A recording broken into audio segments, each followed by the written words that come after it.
My dogs have always loved the water. Fetching a stick thrown in the middle of a lake is their ultimate joy. When that lake is located over 8,000 feet high in the mountains, the hike to get there makes the fun all that much better.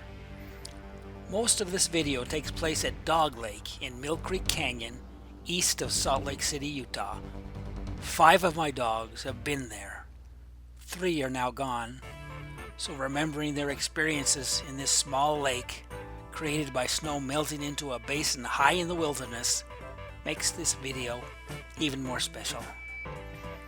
Before we discovered Dog Lake, Sundance, my yellow lab red heeler mix, and Lady, a cocker spaniel mix, got their water experience in the creek coming out of Parley's Canyon, flowing through Parley's Nature Park and Off Leash Park. The black cocker here is Snuffy, not Lady, since Lady actually never went near the water in the nature park.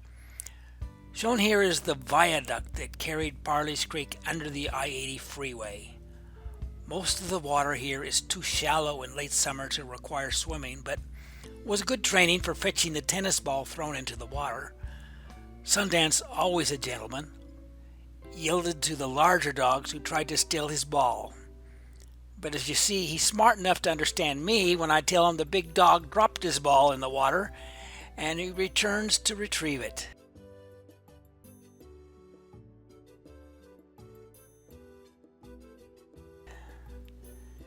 And then he drops the ball for the next throw.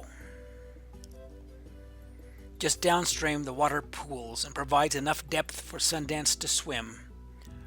Originally, he perched himself on top of a big boulder overlooking the water. Then I'd push him in. That was his first real swim. Later, I just threw a tennis ball in and he went after it. Then I just had to say jump and he jumped in. Here, a little more downstream, is where logs in the stream cause some pooling, so swimming is required to fetch the ball. However, it's still not consistently deep enough, and he can just walk as he returns the ball. The real fun began as we found Dog Lake over 16 years ago. The tennis ball was replaced with a stick, and the lake allowed me to throw it further into the water. No problem for Sundance. As a lab mix, his paws were webbed, so swimming was a cinch.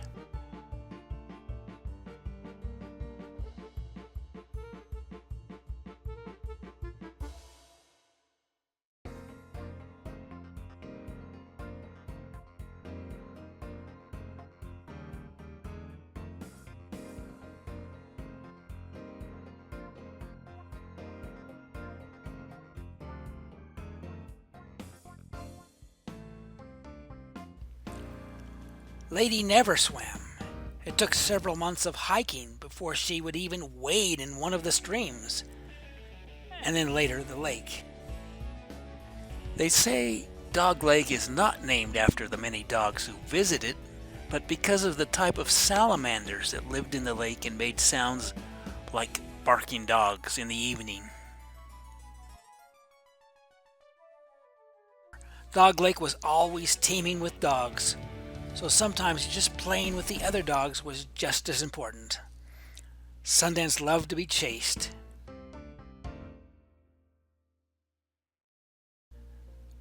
After Lady left us, Snuffy, my black cocker spaniel, became Sundance's hiking buddy.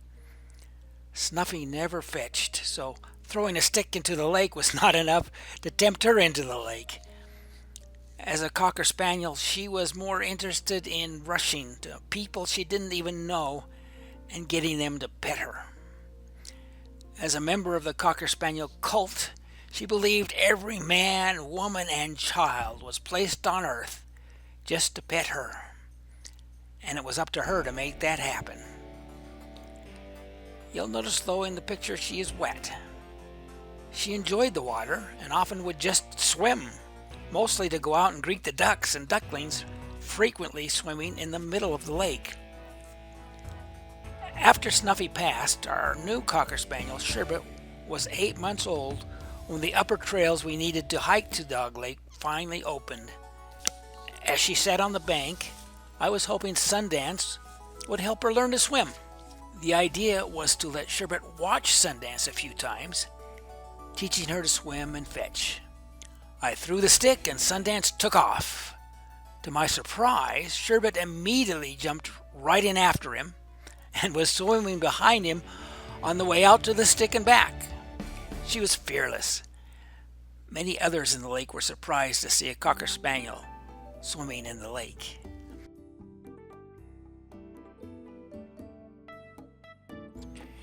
You can see from this how Sherbet really took her cues from her big brother, Sundance.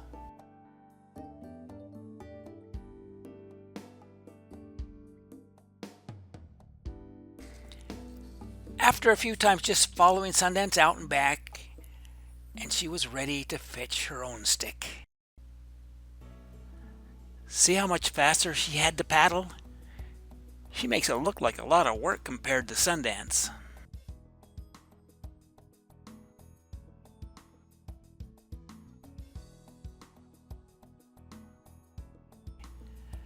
After that, there was no stopping her.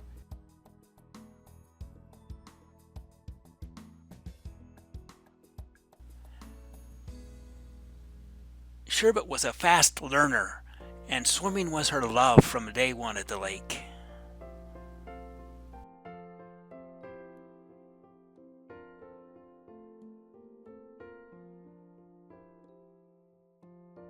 Here she races Sundance to the stick. Sundance gives her a head start.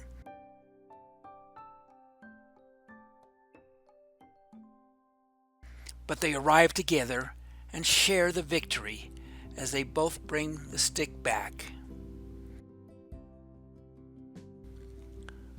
There's no stopping her now. When others throw sticks for their dogs, but their dogs didn't swim out but just left them, I would throw a rock near the abandoned stick and Sherbet would swim out and bring it in.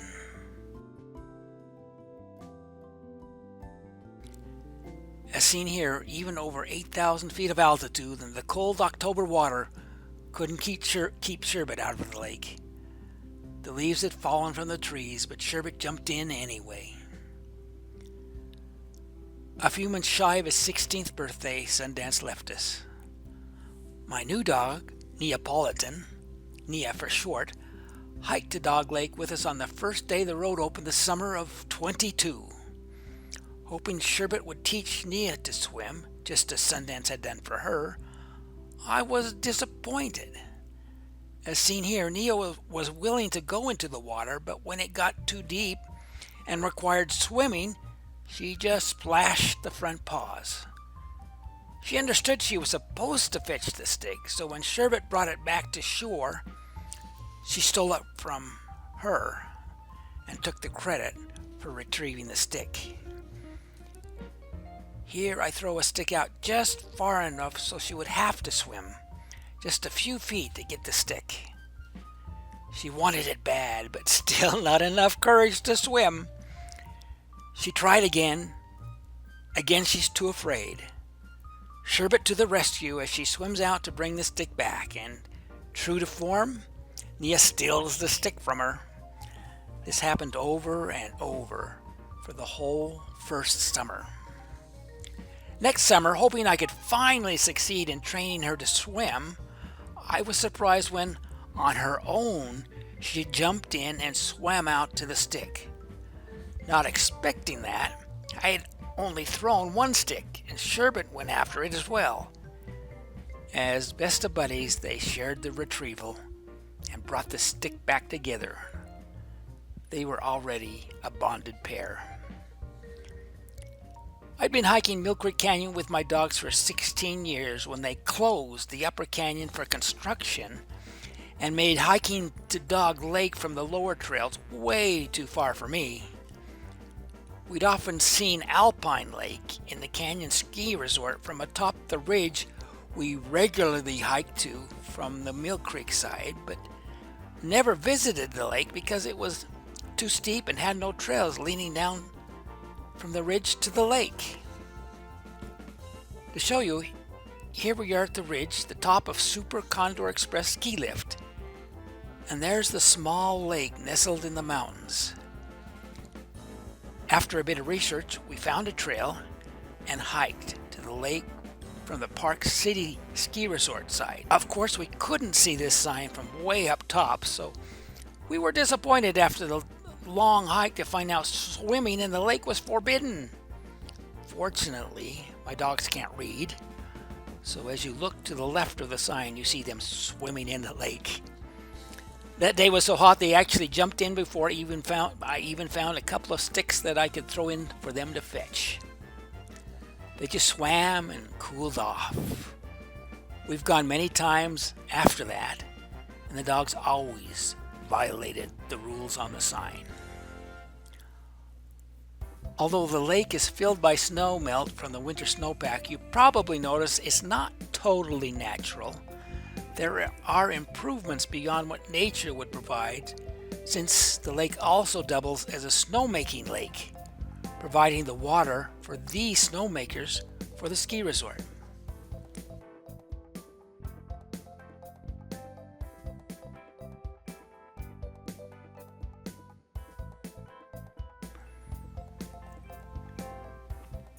About a mile down the trail from where we saw Alpine Lake are these beautiful red cliffs overlooking Red Pine Lake below.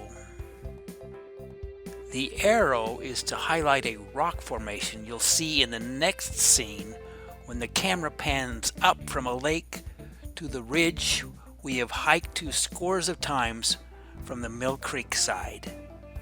So often we look from atop these red cliffs down at the Red Pine Lake.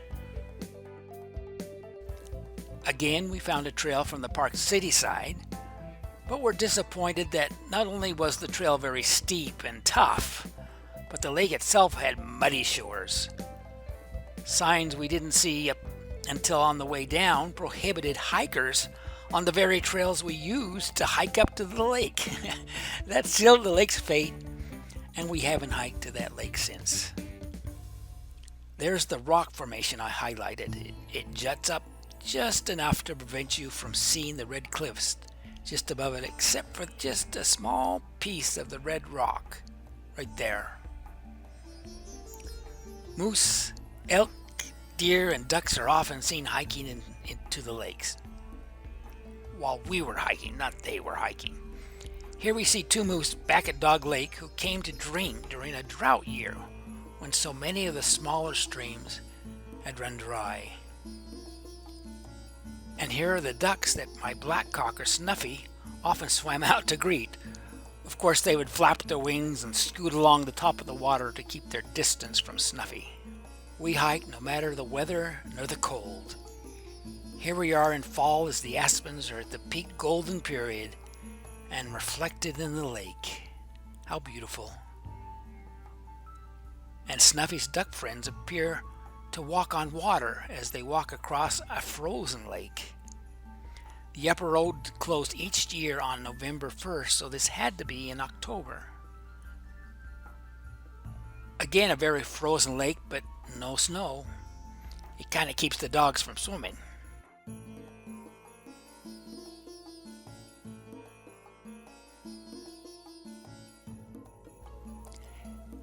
And here's snow, but the lake's not frozen. Again, it must be October since we can't get there after November 1st. Sundance and Lady, just a little more than 100 yards, the big Cottonwood Canyon watershed began, where dogs were not allowed. This sign's not there anymore. It reminded visitors to the lake to protect the watershed and stay on the main trail.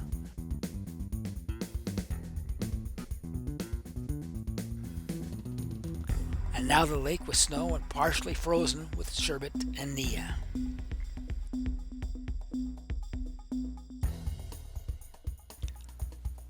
So that's the story of my 5 dogs in water. Lady, Snuffy, and Sundance now swim in that big dog lake in the sky. Sherbet and Nia still fetch and swim here with me.